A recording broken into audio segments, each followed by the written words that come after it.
पाठ क्रमांक 21. Transformer. AC supply पद्धतीत सिंगल फेज पद्धतीपेक्षा 3 फेज सप्लाय पद्धतीचे फायदे जास्त असतात. त्यामुळे आजकाल 3 फेज पद्धतीचेच जनरेशन, ट्रान्समिशन व डिस्ट्रीब्यूशन केले जाते. ही 3 फेज सप्लाय पद्धत अधिक कार्यक्षम व स्वस्त पडण्यासाठी भारतीय मानक संस्थेने प्रत्येक टप्प्यासाठी वेगवेगळे व्होल्टेज निश्चित केले आहे.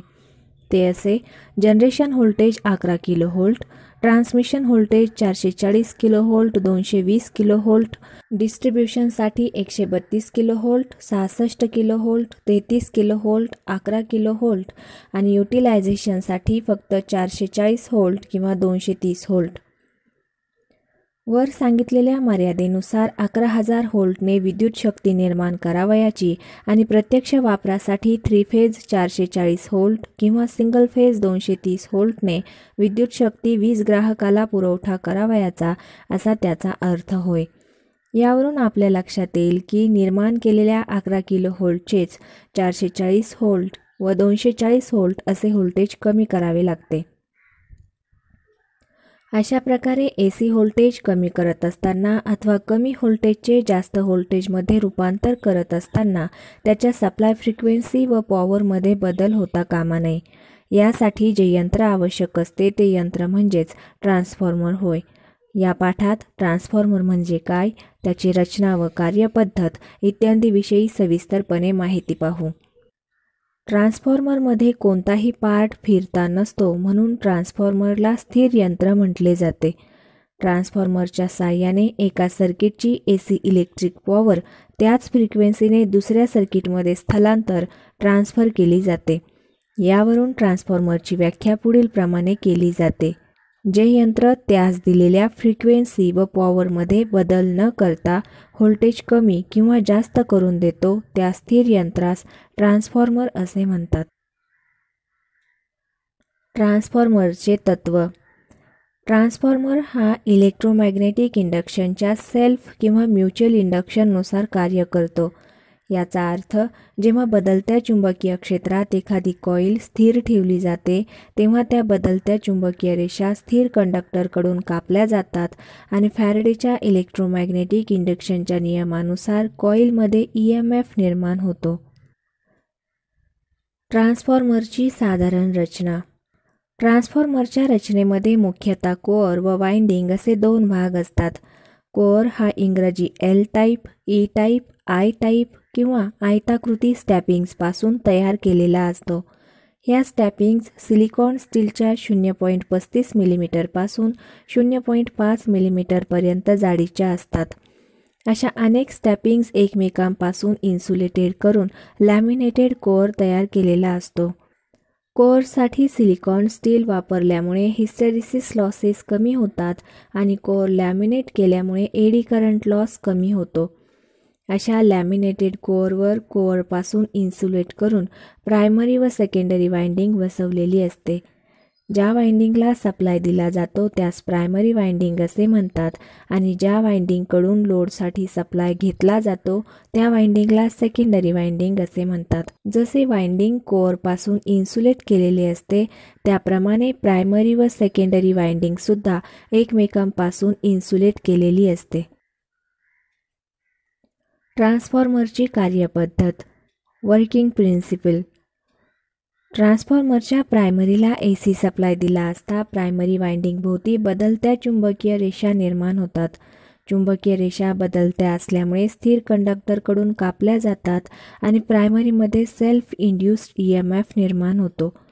प्रायमरीमधून अल्टरनेटिंग करंट वाहतो, म्हणून प्रायमरी वाइंडिंग भोवती बदलत्या फ्लक्स तयार होतात.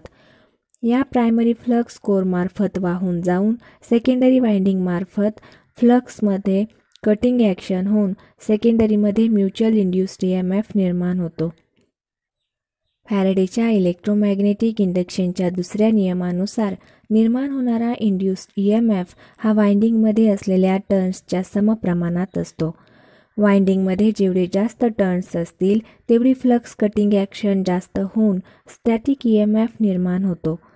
सेकंडरीवर लोड जोडला असता सेकंडरीचे सर्किट पूर्ण होऊन सेकंडरीमधून करंट वाहू लागतो आणि लोडला इलेक्ट्रिक पॉवर पुरवली जाते. अशा प्रकारे ट्रान्सफॉर्मर कार्य करीत असतो. Transformer on no load. जेव्हा ट्रान्सफॉर्मरवर लोड नसतो म्हणजेच प्रायमरीला V1 व्होल्ट सप्लाय देऊन सेकंडरी उघडी ठेवली जाते तेव्हा सेकंडरीमधून मुळीच करंट वाहणार नाही. प्रायमरीचा रिॲक्टन्स जास्त असल्यामुळे प्रायमरीमधून I0 हा फार थोडा नो लोड करंट वाहतो. नो लोड करंटमुळे EMF निर्माण होऊन प्रायमरीभोवती बदलत्या चुंबकीय रेषा निर्माण होतात. बदलत्या चुंबकीय रेषामुळे प्रायमरीमध्ये E1 हा सेल्फ इंड्यूस्ड EMF निर्माण होतो. E1 हा जवळपास प्रायमरीला दिलेल्या V1 ह्या सप्लाय व्होल्टेज एवढा असतो. याच वेळी सेकंडरीमध्ये E2 हा म्युच्युअल इंडक्शनमुळे EMF निर्माण होतो. सेकंडरी उघडी असल्यामुळे प्रायमरीला दिलेली पॉवर बाहेरील लोडला मिळत नाही, म्हणजेच ती पॉवर ट्रान्सफॉर्मरच्या कोअरमध्ये व प्रायमरी वाइंडिंगमध्येच वाया जाते. प्रायमरीमधून वाहणारा नो लोड करंट फारच कमी असल्यामुळे प्रायमरीमध्ये कॉपर लॉसही फारच कमी होतो. प्रायमरी कॉपर लॉसला दुर्लक्षित केल्यास प्रायमरीची जवळपास सर्वच पॉवर कोअरमध्ये हिस्टेरिसिस व एडी करंट लॉसेसच्या रूपाने वाया जाते. यावरून नो लोड करंटचे 2 कार्य असतात हे दिसून येते. 1. EMF निर्माण करून फ्लक्स निर्माण करणे व 2. कोअर लॉसेस करणे. म्हणजेच या 2 कार्यासाठी नो लोड करंट विभागला जातो. त्यापैकी ज्या करंटमुळे आयर्न किंवा कोअर लॉसेस होतात त्या करंटला ॲक्टिव्ह कंपोनंट करंट IW असे म्हणतात. हा करंट व्होल्टेजच्या इन फेज असतो. Active current is equal to no load current into power factor. IW is equal to I0 into cos theta. Theta हा I0 व V1 मधील कोन आहे. ज्या करंटमुळे EMF निर्माण होऊन फ्लक्स निर्माण होतात त्यास मॅग्नेटायझिंग करंट किंवा रिॲक्टिव्ह कंपोनंट करंट IM असे म्हणतात. IM हा सप्लाय व्होल्टेज V1च्या 90 अंशाने लॅगिंग असतो. IM is equal to I0 into sine theta. IM हा मॅग्नेटायझिंग करंट व IW हा वर्किंग करंट यांच्या व्हेक्टरच्या बेरजे एवढा प्रायमरीचा एकूण नो लोड करंट असतो. I0 is equal to √IM square plus IW square. Transformer on load. ट्रान्सफॉर्मरच्या प्रायमरीला V1 व्होल्टचा सप्लाय देऊन सेकंडरीवर लोड जोडल्यास ट्रान्सफॉर्मर ऑन लोड असे म्हणतात. लोडवर सेकंडरीमधून I2 एम्पियर करंट वाहतो. I2 ची किंमत सेकंडरीचे टर्मिनल व्होल्टेज V2 व लोडचा इम्पिडन्स यावर अवलंबून असतो. V2 व I2 यामधील फेज डिफरन्स लोडच्या स्वभावावर अवलंबून असतो. म्हणजेच लोड हा रेझिस्टिव्ह, इंडक्टिव्ह व कॅपॅसिटिव्ह असेल त्याप्रमाणे लॅगिंग अथवा लीडिंग असतो. ट्रान्सफॉर्मर ज्यावेळी नो लोड असतो त्यावेळी प्रायमरीमधून I0 हा नो लोड करंट वाहतो. त्यामुळे नो लोड करंट गुणुले प्रायमरी वेढे I0 इंटू N1 एवढा EMF निर्माण होतो. EMFमुळे फ्लक्स वेबर एवढ्या प्रायमरी फ्लक्स निर्माण होतात. जेव्हा ट्रान्सफॉर्मरच्या सेकंडरीवर लोड जोडला जातो तेव्हा सेकंडरीमधून I2 एम्पियर करंट वाहतो. I2मुळे सेकंडरीचे वेढे व सेकंडरी करंट यांच्या गुणाकारा एवढा EMF निर्माण होऊन सेकंडरीभोवती स्वतःच्या फ्लक्स 1 वेबर फ्लक्स निर्माण होतात. लेन्झच्या नियमानुसार सेकंडरीच्या फ्लक्स 1 ह्या फ्लक्स प्रायमरीच्या फ्लक्सला विरोध करतात. त्यामुळे प्रायमरी फ्लक्स कमी होतात. प्रायमरी फ्लक्स कमी झाल्यामुळे चुंबकीय बदल कमी होऊन प्रायमरीचा E1 कमी होतो. प्रायमरीचा EMF E1 व सप्लाय व्होल्टेज V1 नेहमीसाठी बरोबर असतात. परंतु फ्लक्स कमी झाल्यामुळे E1 is equal to V1 अशी स्थिती राखण्यासाठी प्रायमरी फ्लक्स वाढवणे आवश्यक असते. म्हणून प्रायमरी ही सप्लाय लाईनकडून जादा करंट घेऊ लागते. ह्या जादा करंटला primary counter balancing current I1 असे म्हणतात. I1मुळे प्रायमरीभोवती फ्लक्स 1 ह्या जास्तीच्या फ्लक्स निर्माण होतात. त्यामुळे E1 वाढतो आणि E1 is equal to V1 अशी स्थिती कायम राखली जाते. प्रायमरीमध्ये निर्माण झालेल्या फ्लक्स 1 ह्या जादा फ्लक्स आणि सेकंडरीच्या फ्लक्स 2 फ्लक्स एकमेकांना विरोध करीत राहतात आणि मुख्य फ्लक्स या मूळच्याच कायम राहतात. Flux 1 is equal to flux 2 म्हणजेच N1 into I1 is equal to N2 into I2. I1 is equal to in bracket N2 upon N1 into I2 म्हणजेच I1 directly proportional I2 into K.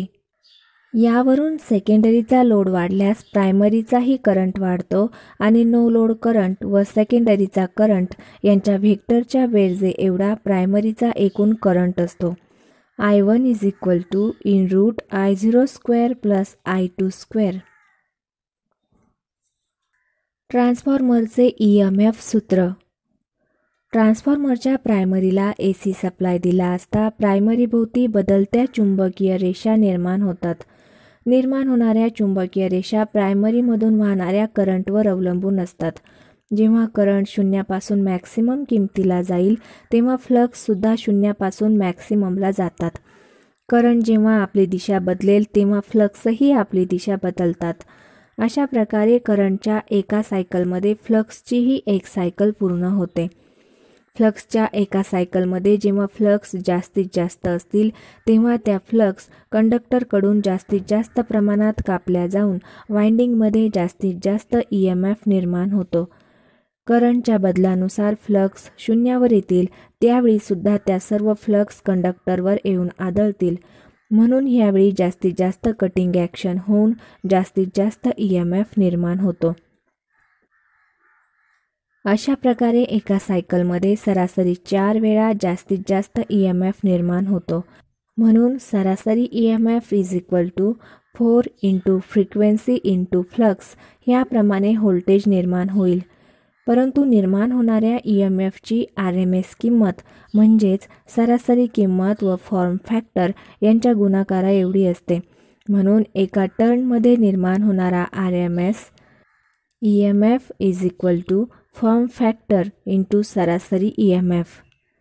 EMF is equal to 1.11 into 4 into F into flux max volt per turn. EMF is equal to 4.44 into F into flux max volt per turn. जर वाइंडिंगमध्ये एकूण N turn असतील तर त्या वाइंडिंगमध्ये निर्माण होणारा EMF पुढील प्रमाणे असतो. EMF is equal to 4.44 into F into flux max N volt. EP प्रायमरीचा EMF is equal to 4.44 into F into flux max NP volt. आणि ES म्हणजे सेकंडरीचा EMF is equal to 4.44 into F into flux max NS volt. Transformation ratio K. ट्रान्सफॉर्मरचा primary voltage व secondary voltage यांच्या गुणोत्तरास voltage ratio असे म्हणतात. Voltage व टर्न्स रेशिओ एकमेकांच्या समप्रमाणात असतात.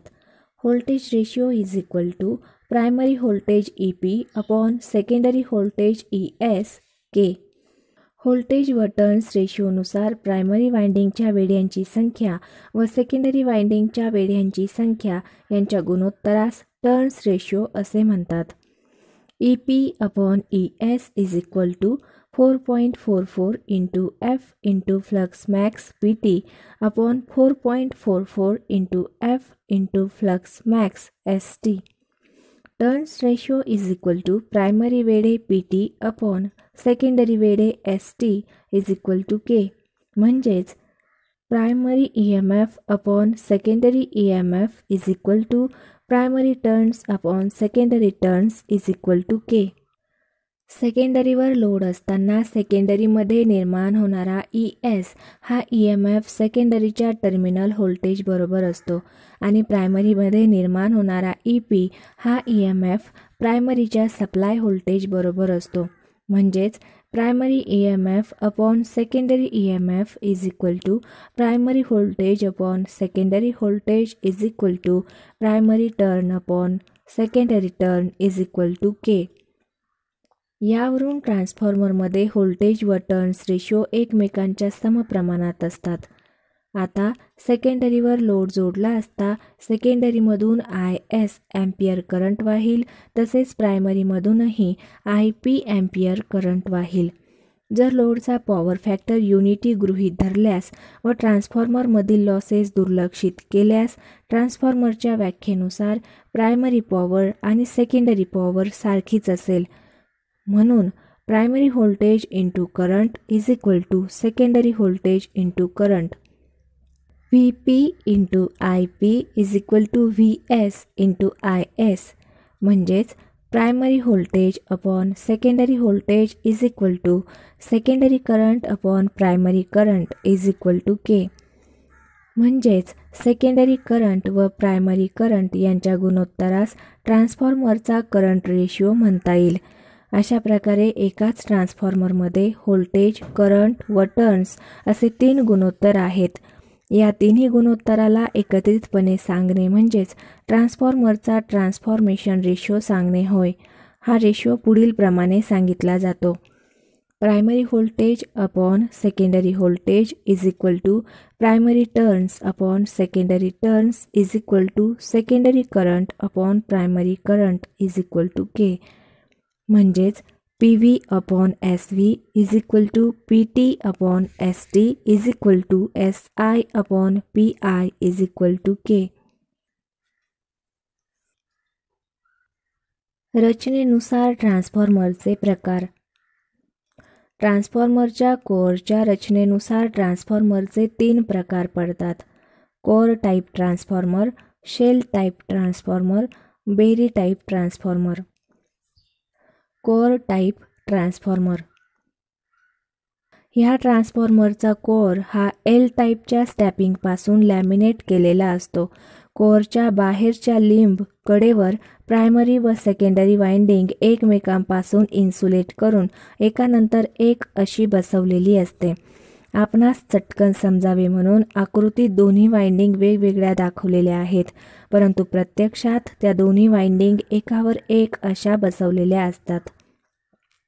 ह्या ट्रान्सफॉर्मरच्या कोअरमध्ये फ्लक्स वाहण्यास फक्त एकच मार्ग असतो, त्यामुळे लिकेज फ्लक्सचे प्रमाण कमी असते. कोअरची सरासरी लांबी जास्त असते, मात्र आडव्या छेदाचे क्षेत्रफळ कमी असते. म्हणून अशा प्रकारच्या ट्रान्सफॉर्मरमध्ये दर व्होल्ट गणिक जास्त वेढे द्यावे लागतात. ह्या ट्रान्सफॉर्मरचा उपयोग हाय आउटपुट व्होल्टेजसाठी केला जातो. Shell type transformer. या प्रकारच्या ट्रान्सफॉर्मरचा कोअर E टाईप व I टाईपच्या स्टॅपिंगपासून लॅमिनेट तयार केलेला असतो. कोअरच्या मधल्या लिंबवर कोअरपासून इन्सुलेट करून प्रायमरी व सेकंडरी एकानंतर एक अशी गुंडाळलेली असते. वाइंडिंग बसवताना कोअरवर प्रथम प्रायमरी वाइंडिंग बसवून त्यावर सेकंडरी वाइंडिंग बसवलेली असते. ह्यामुळे लिकेज फ्लक्सचे प्रमाण कमी होण्यास मदत होते. ह्या ट्रान्सफॉर्मरच्या कोअरमध्ये फ्लक्स वाहण्यास 2 मार्ग असतात. शिवाय वाइंडिंग मधल्या लिंबवर असल्यामुळे लिकेज फ्लक्सचे प्रमाण जास्त असते. कोअरची सरासरी लांबी कमी असते, मात्र कोअरचे आडव्या छेदाचे क्षेत्रफळ जास्त असते. म्हणून शेल टाईप ट्रान्सफॉर्मरमध्ये दर व्होल्ट गणिक कमी वेढे लागतात. ह्या ट्रान्सफॉर्मरचा उपयोग लो आउटपुट व्होल्टेजसाठी केला जातो. साधारणपणे single phase transformers shell type रचनेचे असतात. Berry type transformer. ह्यास डिस्ट्रीब्युटेड कोअर टाईप ट्रान्सफॉर्मर असेही म्हणतात. या ट्रान्सफॉर्मरचा कोअर हा आयताकृती चकत्यापासून तयार केलेला असतो. सर्व चकत्याची एक बाजू एकत्र करून त्यांच्या सामूहिक बाजूवर वाइंडिंग गुंडाळलेली असते. त्यामुळे प्रत्येक स्टॅपिंगची एक बाजू वाइंडिंगच्या बाहेरून आलेली असते. ह्या ट्रान्सफॉर्मरमध्ये जेवढ्या स्टॅपिंग्स वापरलेल्या असतात तेवढेच फ्लक्स वाहण्यासही मार्ग असतात. अशा ट्रान्सफॉर्मरची रचना किचकट असते, दुरुस्तीस कठीण असतो, वाइंडिंग बसवण्यास अवघड असते, लिकेज फ्लक्सचे प्रमाण अधिक असते. म्हणून या प्रकारचे ट्रान्सफॉर्मर्स विशेष उपयोगात नाहीत. कोअर टाईप व शेल टाईप ट्रान्सफॉर्मरची तुलना. कोअर टाईपमध्ये फ्लक्स वाहण्यास फक्त एकच मार्ग असतो. शेल टाईपमध्ये फ्लक्स वाहण्यास 2 मार्ग असतात. कोर टाईपमध्ये कडेच्या दोन्ही लिंबूवर वाइंडिंग असते. शेल टाईपमध्ये मधल्या लिंबूवर वाइंडिंग असते. कोर टाईपमध्ये वाइंडिंग बाहेरच्या बाजूस असल्यामुळे बाहेरील हवेमुळे वाइंडिंग थंड असते. शेल टाईपमध्ये वाइंडिंग मधल्या लिंबूवर असल्यामुळे वाइंडिंगऐवजी कोर थंड राहतो. कोर टाईपमध्ये कोरची सरासरी लांबी जास्त असते. शेल टाईपमध्ये कोरची सरासरी लांबी कमी असते.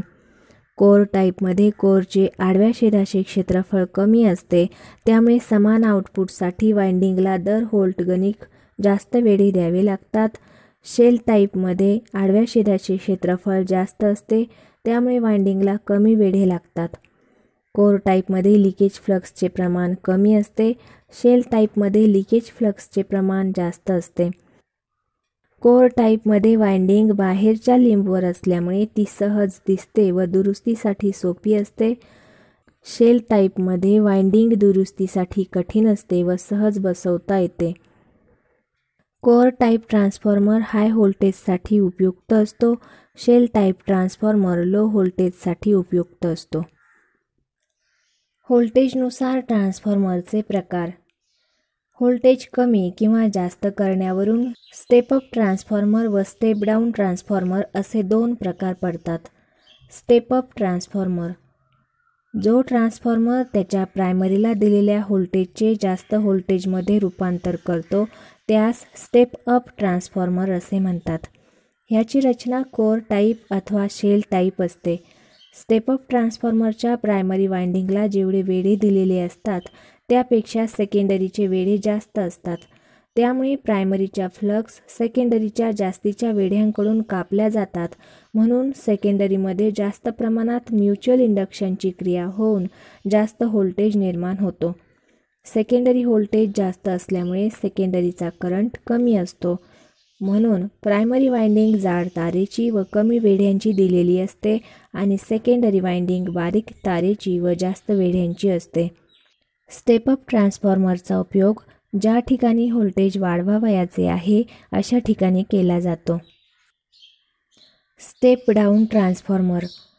जो ट्रान्सफॉर्मर त्याच्या प्रायमरीला दिलेल्या व्होल्टेजपेक्षा कमी व्होल्टेज करून देतो त्यास स्टेप डाऊन ट्रान्सफॉर्मर असे म्हणतात. ह्याची रचना देखील कोर टाईप अथवा शेल टाईप असते. स्टेप डाऊन ट्रान्सफॉर्मरची प्रायमरी बारीक तारेची व जास्त वेढ्यांची असते. सेकंडरी जाड तारेची व कमी वेढ्यांची असते. ह्या ट्रान्सफॉर्मरचा उपयोग व्होल्टेज कमी करण्यासाठी केला जातो. विजेच्या ट्रान्समिशन व डिस्ट्रीब्युशनमध्ये ट्रान्सफॉर्मरची भूमिका.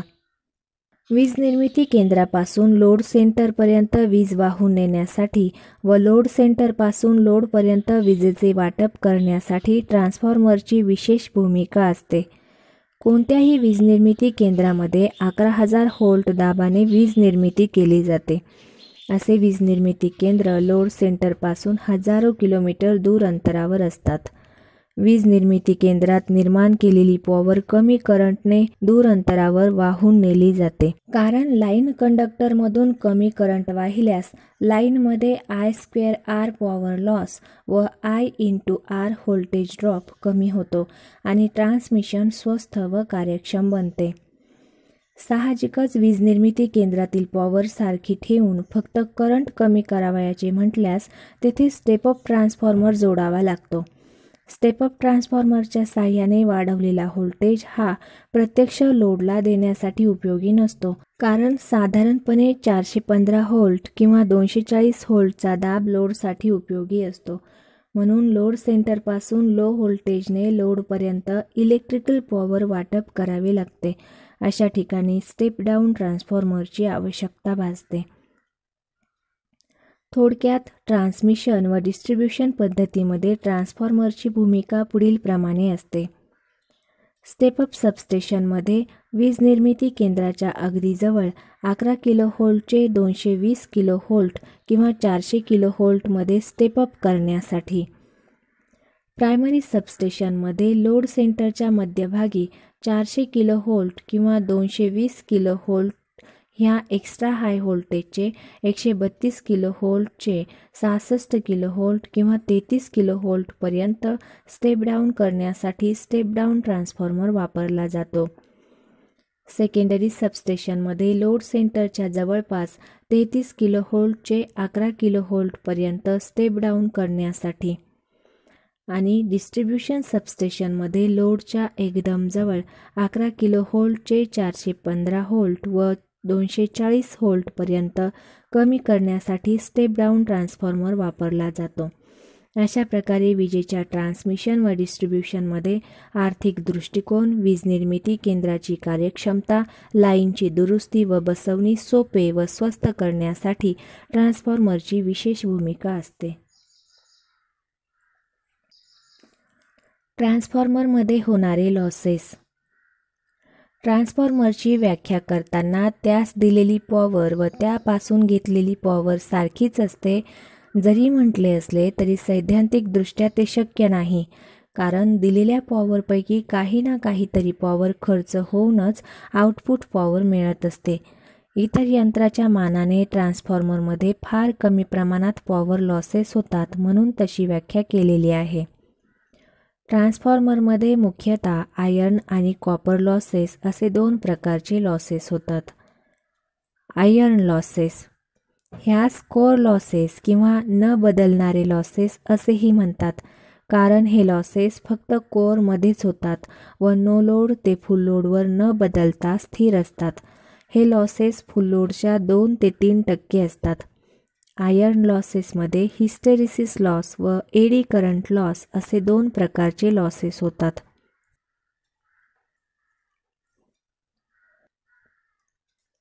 Hysteresis loss.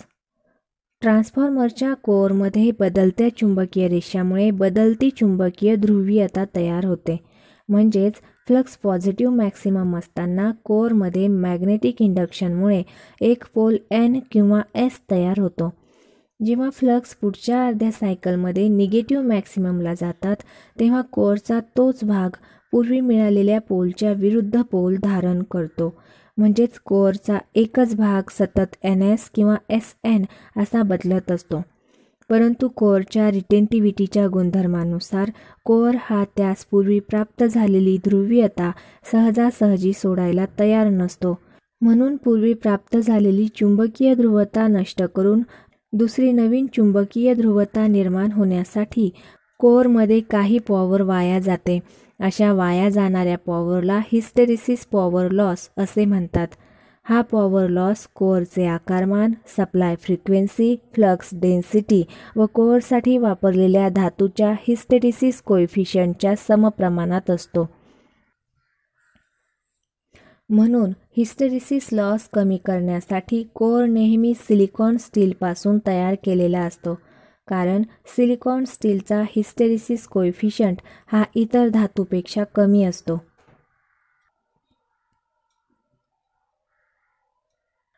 Eddy current loss. ट्रान्सफॉर्मरमध्ये कोअरचे मुख्य कार्य फ्लक्स वाहून नेण्याचे असते.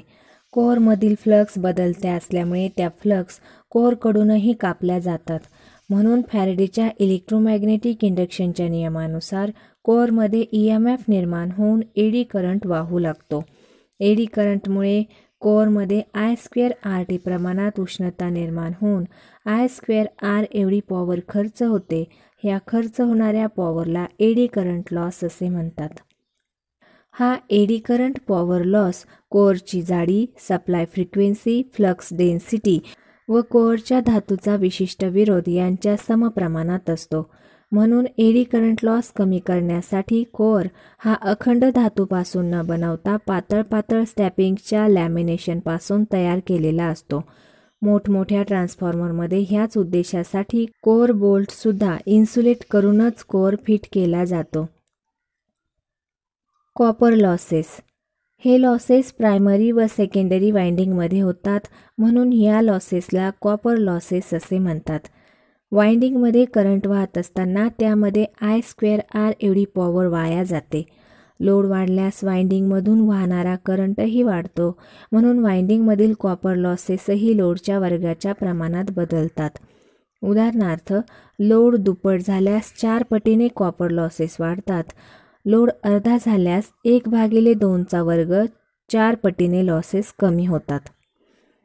उदाहरणार्थ, एका ट्रान्सफॉर्मरमध्ये जर पूर्ण लोडवर 1600 वॅट्स एवढे कॉपर लॉसेस होत असतील तर अर्ध्या लोडवर व 1/4 लोडवर खालीलप्रमाणे कॉपर लॉसेस होतील. पूर्ण लोडवरील कॉपर लॉसेस बरोबर 1600 वॅट. अर्ध्या लोडवर होणारे कॉपर लॉसेस बरोबर 1600 गुणिले 1/2 बरोबर 400 वॅट आणि 1/4 लोडवर होणारे कॉपर लॉसेस बरोबर 1600 गुणिले 1/4 बरोबर 100 वॅट. लॉसेस माहीत करण्यासाठी घ्यावयाच्या चाचण्या. ट्रान्सफॉर्मरमधील आयर्न लॉसेस माहीत करण्यासाठी ओपन सर्किट टेस्ट व कॉपर लॉसेस माहीत करण्यासाठी शॉर्ट सर्किट टेस्ट घेतली जाते. Open circuit test OC test. ही टेस्ट घेण्यासाठी ट्रान्सफॉर्मरच्या हाय व्होल्टेज वायंडिंगला उघडी ठेवली जाते आणि लो व्होल्टेज वायंडिंगला त्याच्या रेटेड फ्रिक्वेन्सी व व्होल्टेजचा सप्लाय देऊन वॅटमीटर जोडला जातो. सेकंडरी उघडी असल्यामुळे प्रायमरीमधून नो लोड करंट वाहतो. नो लोड करंट कमी असल्यामुळे प्रायमरीमध्ये होणारा कॉपर लॉस जवळजवळ दुर्लक्षित असतो. म्हणून अशावेळी सर्किटमध्ये जोडलेला वॅटमीटर जी रीडिंग दाखवतो ती पॉवर म्हणजे कोअरमध्ये खर्च होणारी आयर्न लॉस असते. कारण प्रायमरीला जी पॉवर पुरवली जाते ती पॉवर सेकंडरीकडून मिळतच नाही, म्हणजेच ती पॉवर कोअरमध्येच खर्च होते. जर 3 फेजचा ट्रान्सफॉर्मर असेल तर 3 वॅटमीटरने किंवा व्होल्टमीटरने पॉवर लॉस माहीत केला जातो. Short circuit test SC test. ही टेस्ट घेण्यासाठी ट्रान्सफॉर्मरच्या लो व्होल्ट वायंडिंगला एका जाड लिंकने शॉर्ट केले जाते आणि हाय व्होल्टेजच्या वायंडिंगला रेटेड व्होल्टेजच्या फक्त 5% व्होल्टेजचा सप्लाय दिला जातो. हाय व्होल्टेजच्या बाजूला कमी व्होल्टेजचा सप्लाय दिल्यामुळे ट्रान्सफॉर्मरच्या कोअरमध्ये होणारे आयर्न लॉसेस फारच कमी प्रमाणात निर्माण होतात. जवळजवळ ह्यावेळी आयर्न लॉसेस दुर्लक्षणीय असतात. लो व्होल्टेज वायंडिंग शॉर्ट केल्यामुळे ती फुल लोडचे कार्य करून फुल लोड करंट घेते. सेकंडरीचा करंट वाढल्यामुळे प्रायमरीमधून फुल लोड करंट वाहून फुल लोडच्या प्रमाणात कॉपर लॉसेस होतात. अशावेळी वॅटमीटर जी रीडिंग दाखवेल ती पॉवर म्हणजेच कॉपर लॉसेस असतात. ट्रान्सफॉर्मरची कार्यक्षमता. ट्रान्सफॉर्मरपासून घेतलेली आउटपुट पॉवर व ट्रान्सफॉर्मरला दिलेली इनपुट पॉवर यांच्या गुणोत्तराला ट्रान्सफॉर्मरची कार्यक्षमता असे म्हणतात. पर्सेंटेज कार्यक्षमता is equal to output power upon input power into 100. Percentage कार्यक्षमता is equal to secondary voltage into secondary current into power factor upon primary voltage into primary current into power factor into 100. Percentage कार्यक्षमता is equal to output upon output plus एकूण losses into 100, जेथे एकूण losses is equal to iron losses plus copper losses. ट्रान्सफॉर्मरची all day कार्यक्षमता, all day efficiency. ह्या कार्यक्षमतेस energy efficiency असेही म्हणतात. ट्रान्सफॉर्मरच्या आउटपुट व इनपुट वॅटेजनुसार ट्रान्सफॉर्मरची खरी कार्यक्षमता माहीत होत नाही. कारण डिस्ट्रीब्युशनसाठी वापरलेल्या ट्रान्सफॉर्मरची प्रायमरी वायंडिंग दिवसातील 24 तास सप्लायशी जोडलेली असते, परंतु सेकंडरीवर जोडलेला लोड दिवसाचे 24 तास पूर्ण लोड असू शकत नाही. 24 तासापैकी काही तास पूर्ण लोड, काही तास अर्धा लोड, काही तास 1/4 लोड, काही तास नो लोड ही असू शकतो. म्हणून लोड बदलल्यामुळे कॉपर लॉसेसही बदलतात. त्यामुळे 24 तासातील ट्रान्सफॉर्मरचे आउटपुटही वेगवेगळे असू शकते. यासाठी फक्त आउटपुट व इनपुट पॉवर विचारात न घेता 24 तासातील एनर्जी किलोवॅट अवर विचारात घेऊन ट्रान्सफॉर्मरची कार्यक्षमता सांगितली जाते. त्या कार्यक्षमतेस ऑल डे कार्यक्षमता असे म्हणतात. त्याची व्याख्या पुढील प्रमाणे केली जाते. 24 तासातील आउटपुट एनर्जी व इनपुट एनर्जी यांच्या गुणोत्तराला ट्रान्सफॉर्मरची ऑल डे इफिशियन्सी असे म्हणतात. ऑल डे कार्यक्षमता बरोबर 24 तासातील आउटपुट किलोवॅट हवर अपॉन 24 तासातील इनपुट किलोवॅट हवर इंटू 100.